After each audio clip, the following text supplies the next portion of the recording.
أعوذ بالله من الشيطان الرجيم. بسم الله الرحمن الرحيم. ويقول الإنسان أإذا ما مت لسوف أخرج حيا أولا يذكر الإنسان أنا خلقناه من قبل ولم يك شيئا فوربك لنحشرنهم والشياطين ثم لنحضرنهم حول جهنم جثيا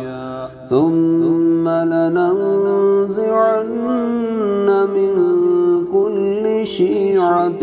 أيهم أشد على الرحمن عتيا ثم لنحن أعلم بالذين هم أولى بها صليا وإن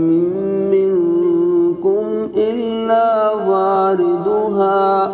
كان على ربك حتما مقضيا ثم ننجي الذين اتقوا ونذر الظالمين فيها جثيا وإذا تتلى عليهم آياتنا بينات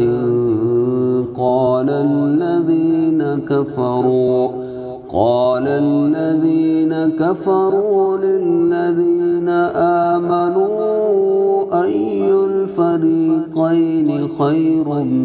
مقاما وأحسن نديا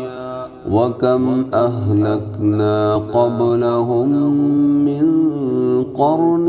هم أحسن أثاثا ورئيا قل من كان في الضلالة فليمدد له الرحمن مدا حتى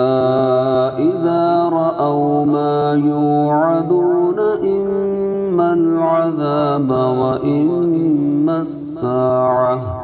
فسيعلمون من هو شر مكانا وأضعف جندا ويزيد الله الذين اهتدوا هدى والباقيات الصالحات خير عند ربك ثوابا وخير مردا أفرأيت الذي كفر بآياتنا وقال لأوتين مالا وولدا